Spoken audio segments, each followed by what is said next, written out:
Alright guys, welcome back to the Heat and Beat Garage. This is my first official video, that's not a short. So I was just going to try to do a quick overview of my 2000 Jeep Cherokee that I got here. Basically just trying to get a feel for how to do this video stuff. Like I said, it's my very first time. But this is my 2000 Jeep Cherokee Limited. It has a sitting on a 8-inch lift right now. It's been actually a 5-speed manual swapped by the person that I purchased it from. I've been kind of doing a couple other things on it, just trying to fix it up a little bit. One of the things that was wrong with it when I first purchased it was that it did not currently run when I went to go pick it up, and I basically had to try to figure that out. And because it's a 5-speed swap, basically I had no dash lights of any kind, no OBD2 codes of any kind either. And this is actually an original automatic transmission ECU that's in this. So it made it even more harder for me to try to figure out what exactly was going on with it. So over the course of me doing some troubleshooting and things, I was basically able to figure out that it was the CPS, camshaft position sensor, that was in this. After trying to do some extensive research, like I said, that's pretty much what I came up with. I ordered a new CPS and it came in, and I put it in, and it fired right to life. Like I said, when I first purchased it, I was not able to drive it, so I didn't know, like, you know, the gears were good in it, or if the axles were terrible, or basically anything. And actually the motor that's in this, hold on, give me 1 second here. Alright, sorry about that.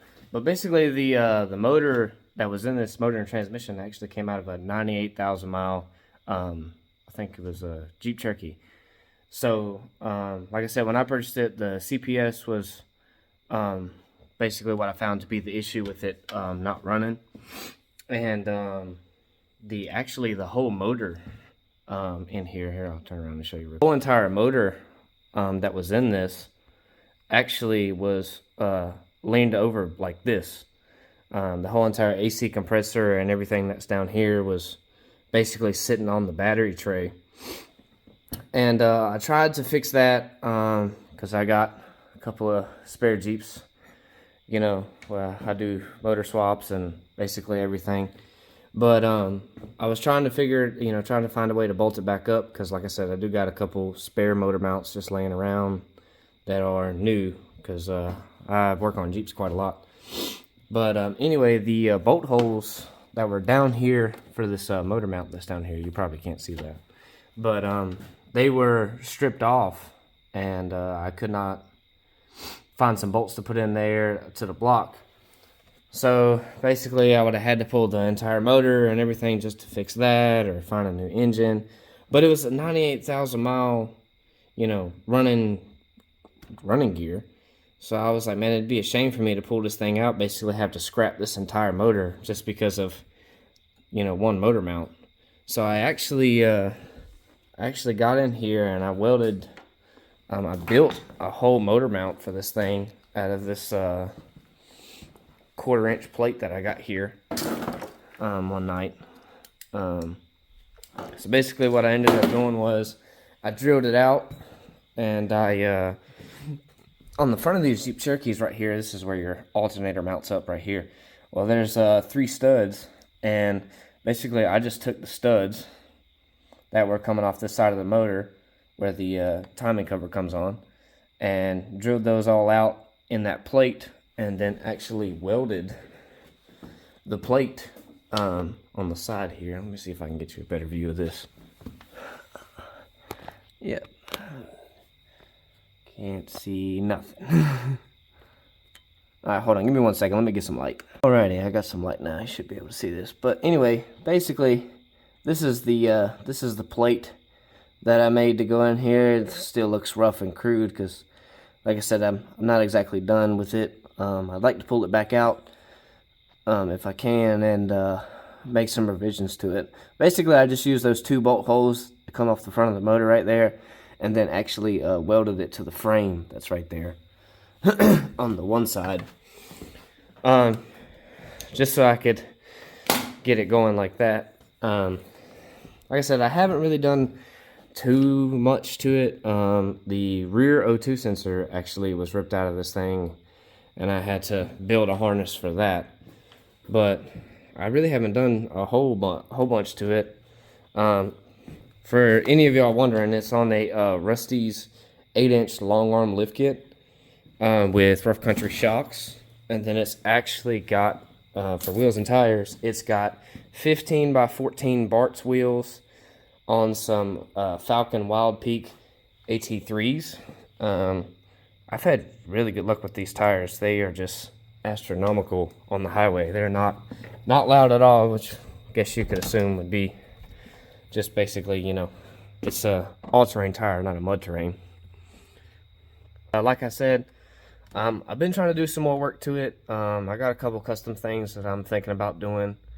One of them being actually is this headliner right here. This headliner is pretty much gone. It was just blowing around dust and everything when I got into it and actually started driving it.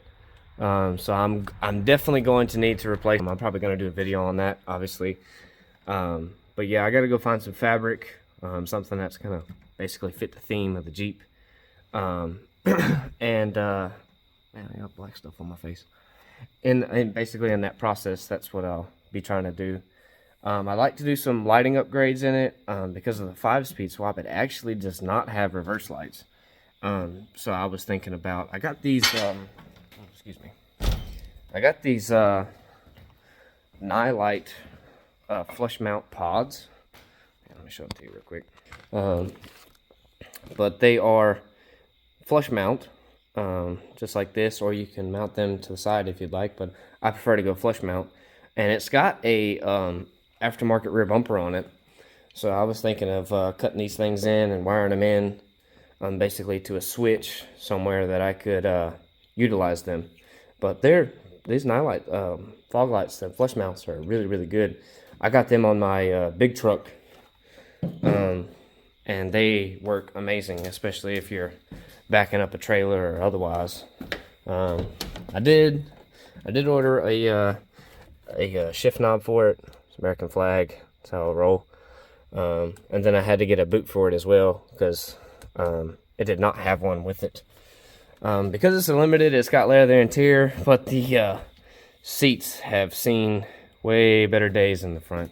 That one is not as bad because, you know, it's passenger, but the driver's side is pretty blown out. The rear seat actually is pretty good for what it is. There's a couple small tears in there, but it's not nothing to worry me. You know, it's a Jeep. It's not no show Jeep by any means. You know, it gets used, it gets abused. We actually go out to my buddies and pull logs up with it quite a lot. But I really like it. It's my first ever 5-speed manual. I've driven other ones before, but never actually like officially mine. Like I didn't purchase them or whatever. So that was a bit of a learning curve for me. Well, not a learning curve, but just, you know, something this big lifted that I had never driven before was a big learning curve because it's got huge tires on it. It doesn't weigh a whole lot, but it's, you know, it also didn't have a front sway bar in it at all. I had to off my my black Jeep that's sitting right over here. It's basically used the parts. The body was gone. I used the motor and stuff for my other white Jeep. But yeah, I had to put a sway bar on there. I've since put a new rear drive shaft. It's actually from a ZJ. You can kind of see it in there. With a double cardan joint that's in there. Driveline angles, this thing had a terrible driveline vibration, especially doing like 60, 65. So basically I was just trying to eliminate that as much as possible. I've basically narrowed it down to the front drive shaft. The rear drive shaft was pretty bad, but now with me driving it, putting a couple miles on it, I have since taken the front drive shaft out, and I'm basically going to try to rebuild that, or either go with another one, because that's actually a front drive shaft out of a V8 ZJ. It's supposed to be a pretty common upgrade if you go anything above 6-inch lift. But this is the front drive shaft that came out. It don't look or feel too terrible. Obviously, you're not going to be able to feel it, but I've had one of these socket joints that's in there. I've had one of them actually explode and take out my transfer case before. So I would really like to avoid that as much as possible. Because, you know, rebuilding, well, going to finding transfer cases in the junkyard and fun is always fun. Especially if you go there and forget all your tools. Yeah, but this is basically the one that exploded on me. Like, it exploded really, really, really good. I mean, that's 2 halves of a case right there. It actually exploded on this Jeep, this black Jeep right here, while I was going to work one day. But this, you know, there'll be a video on that, basically explaining what I did with some of the parts on there. But basically, it's just the parts vehicle. Like I said, I really plan on doing a whole bunch of other things to this. I would like to do, for sure, probably a light bar up top, because that's just kind of my style, the way I like to take stuff. I'm a big lighting guy. I don't like leaving things stock. It's just not my deal. Especially in these Jeeps, the headlights are just absolutely terrible. Which this one's got some Cree LEDs in them. They are really bright, and I have got some smoke lenses for it as well, and then also switched them to LEDs as well. And they are switchbacks. They're basically, when they're on, they're white, and then when you turn signal on, they go amber, and then when you turn signal off, they go back to white. Just kind of matches the theme of the Jeep, because it's pretty much all white out right now.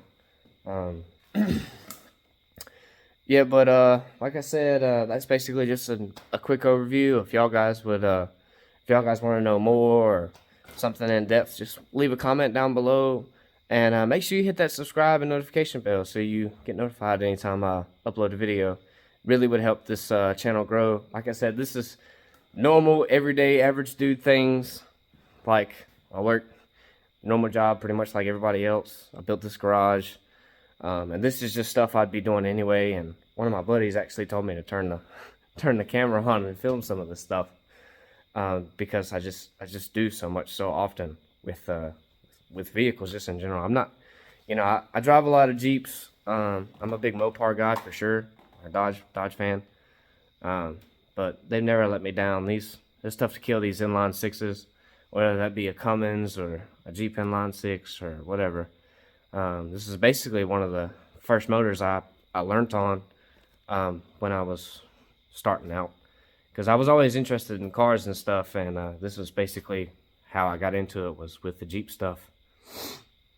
But yeah, thank y'all for watching this video, and like I said, if you want to see anything in particular, or want me to do an overview or look at it, or basically like any parts that are on it, just leave me a comment down below. I'll try my best to get to them. And thank y'all. All right, bye.